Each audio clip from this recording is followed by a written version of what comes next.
2023년도 1학기 기말고사 주요고 생명과학원 내신분석 리포트입니다. 우선 주요고는 중간고사를 보지 않았습니다.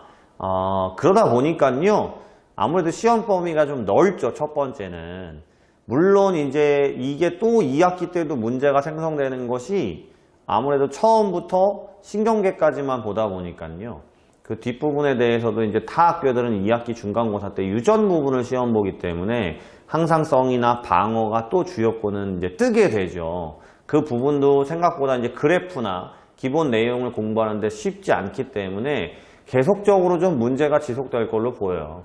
어쨌든 이번 기말고사는 중간고사를 안 보다 보니까 범위가 넓었죠. 그리고 학생들이 앞부분을 공부하기가 쉽지 않았을 걸로 보입니다. 학교나 학원 같은 데서 앞부분에 공부된 것들이 많이 잊혀질 수 있기 때문에 가장 중요한 총평은요, 결국은 그 긴 시간 동안에 내가 공부를 꾸준히 하는 것도 중요하지만 내가 앞에서 공부했던 내용에서 틀린 부분이나 또 어려웠던 개념이나 아니면 실수가 많을 것 같은 개념들을 얼마만큼 잘 정리를 해서 이쪽으로 끌고 와서 실제 시험 보기, 기말고사 보기 한 2주 전, 3주 전쯤에는 내가 앞부분에 있는 내용들까지도 어떻게 하면 정리를 할 수 있느냐, 그게 결국에는 이제 등급을 결정하는 가장 큰 포인트가 되지 않았을까 싶어요.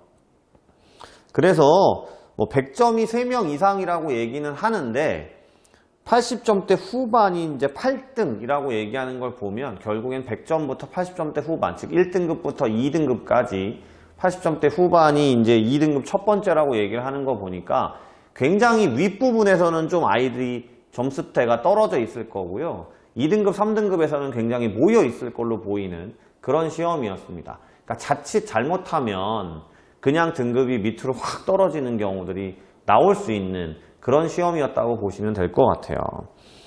그러니까 많이 어려웠던 경우는 아니었습니다. 아무래도 범위가 넓고 하다 보면 이제 굉장히 지역적이고 디테일하고 까다로운 문제보다는 범위 자체가 넓기 때문에 기본으로 중요한 문제들이라고 생각하는 것만 내도 학생들이 아무래도 공부하는 게 쉽진 않았을 거예요.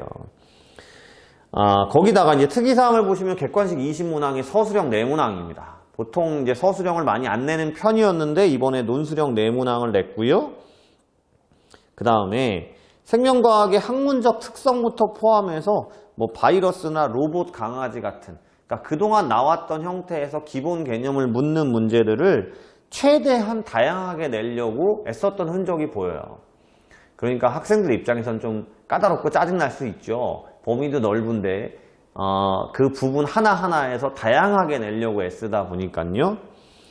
그 다음에 논술형 4문제는 그 부분에서 변별력을 갖추려고 한 것 같아요. 좀 까다로운 형태의 문제들이 출제가 됐습니다. 그러다 보니까 이제 뒷부분에서 시간이 부족하거나 멘탈 관리가 안 되거나 그리고 이제 서술형 쓰는 연습을 할 때 내가 이제 강박관념이 생기니까 좀 자세하게 쓰려고 하다 보면 시간이 많이 부족했을 걸로 보여요.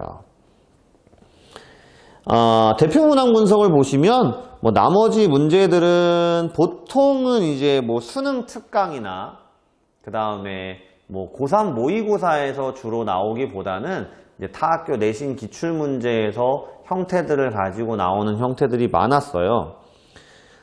그런데 우선 뭐 보시면 아시겠지만 2번 문항 같은 경우는 생명과학의 학문적 특성에 대한 문제는 그다지 이렇게 큰 범위의 넓은 범위의 시험을 낼 때는 잘 내지 않는 편이고, 뭐 고양시, 파주시 학교가 100이라고 따지면 이 학문적, 생명과학의 학문적 특성 문제를 내는 학교들은 한 40에서 50 정도, 절반 정도만 내는 편인데 그거보다 적은데 굳이 이번에 문제가 출제가 됐고요.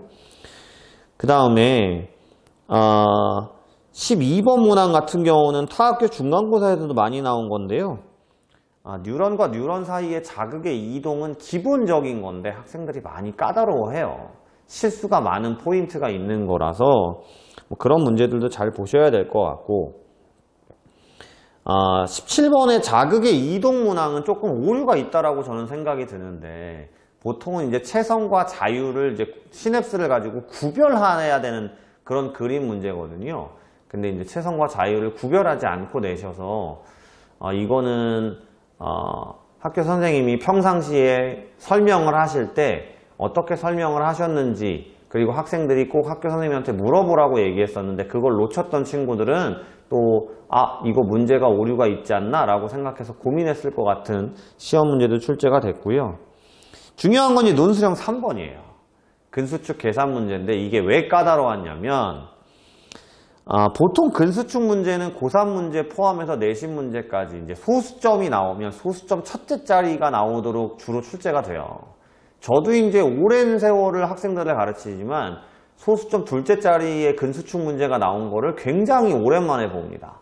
그래서 제가 문제를 풀 때도 내가 문제가 풀이 방식이 좀 잘못됐나? 라고 생각이 들 정도로 그러니까 소수점 둘째 자리의 근수축 문제가 출제가 돼서 저도 마찬가지겠지만 학생들이 평상시에 이제 고3 모의고사나 내신 기출이나 이런 걸 풀면서 소수점 첫째 자리까지만 나오는 문제들을 주로 풀어왔기 때문에 소수점 둘째 자리가 나오게 되는 시험 문제를 풀 때 내가 계산 실수를 했나? 그래서 다시 풀게 되는, 저도 다시 풀었거든요.